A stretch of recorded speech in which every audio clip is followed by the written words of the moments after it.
Ihsan, siap. Oke, tadi saya izin masuk kembali. Tadi saya ingin menanggapi, kita ini jangan sampai disogok oleh orang yang tidak bertanggung jawab. Karena suara kita itu mahal, tidak dapat kita beli dengan uang. Dengan kita mencoblos apa yang kita pilih sesuai hati nurani kita, kita bisa saja melihat masa depan bangsa ini 5 tahun ke depan bagaimana. Jangan sampai kita dibeli oleh uang. Maka dari itu saya ajak teman-teman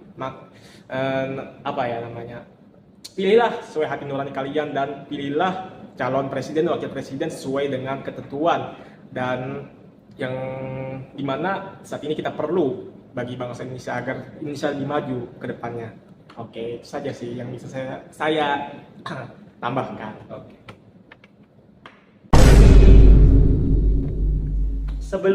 Sebelumnya presiden 2 periode yaitu Jokowi sangat bagus mengembangkan ekonomi Indonesia yang pada saat ini sangat baik. Apakah kalian setuju dengan perkembangan? Apakah kalian setuju dengan visi misi yang membuat yang ingin melanjutkan apa itu tugasnya kan? Iya. Tugas-tugasnya. Nah, apalagi sekarang ada proyek besar nih, IKN. Apakah menurut kalian itu baik untuk dilanjutkan untuk meningkatkan perekonomian Indonesia? Silakan. Ada yang ingin menanggapi?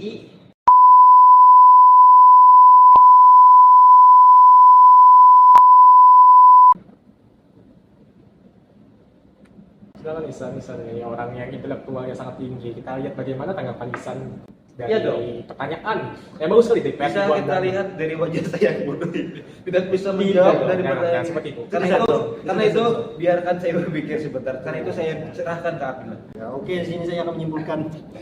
Ya, dan dia menyimpulkan dari penjelasan kami tadi. Aku berpikir benar-benar. Saya akan menyimpulkan. Aduh. Silakan ambil. Politik di Indonesia sekarang itu banyak sekali pemilihan legislatif atau pemilu. Kedaulatan rakyat, banyak gejolak-gejolak dalam kampanye yang menjabat di dalam Indonesia itu sendiri. Jadi politik di Indonesia itu sangat memerlukan pemimpin yang bijak, pemimpin yang cerdas, karena seperti yang saya dengar politik di Indonesia sangatlah sulit ditebak. Tanpa politik kita tidak akan bisa membedakan pendapat individu maupun kelompok. Jadi kita harus memilih sesuai hati nurani kita, bukan mau disogok sama uang. Itulah bagaimana politik di Indonesia sekarang. Nah, saya setuju pendapat dia ini. Itu. Oke, saya menyimpulkan begitu. Dia menyimpulkan.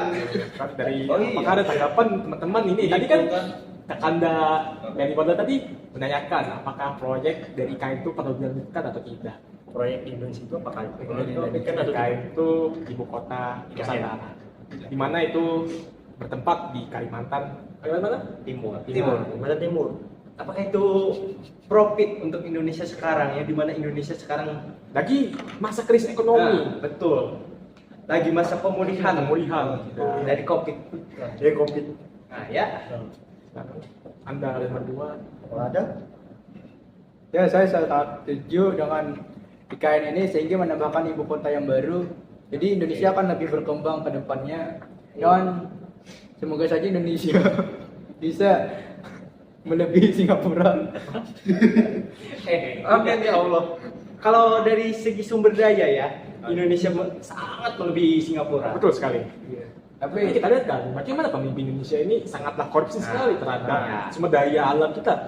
Coba saja kita kembangkan sumber daya manusianya dan kelola sumber daya alamnya sesuai dengan kebijakan dan wewenang. Yang dimana pemerintah sekarang saat ini banyak. Apalagi kita lihat kan, korupsi gimana itu? Saya sangat sakit hati. Betul sekali, saya miris sekali melihat bangsa Indonesia ini. Katanya pemerintah sekarang itu menurun tingkat korupsinya. Ya karena apa? Ya karena korupsi gimana menanggapi. Betul sekali itu. Menurut saya itu keputusan dari presiden bagaimana cara pemilihan menteri-menterinya, cara ketua-ketua organisasinya presiden harus bertindak tegas dan adanya menteri-menteri yang sekarang sangat banyak menteri yang korupsi yang kita lihat dari proyek KN.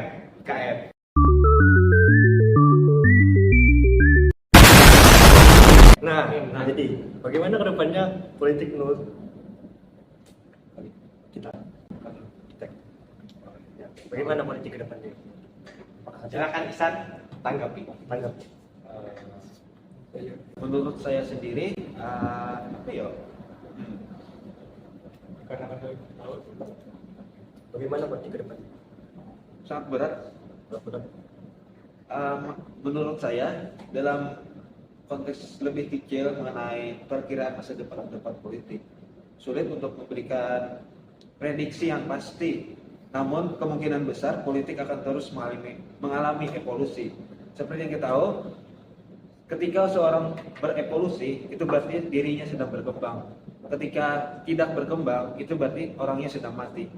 Karena itu juga kemungkinan besar politik akan terus mengalami evolusi seiring bertambah perubahan sosial, teknologi, dan nilai-nilai di masyarakat. Partisipasi sosial, teknologi, dan nilai yang tadi melalui media sosial dapat terus memainkan peran penting dalam perkembangannya. Peningkatan kesadaran juga salah satunya.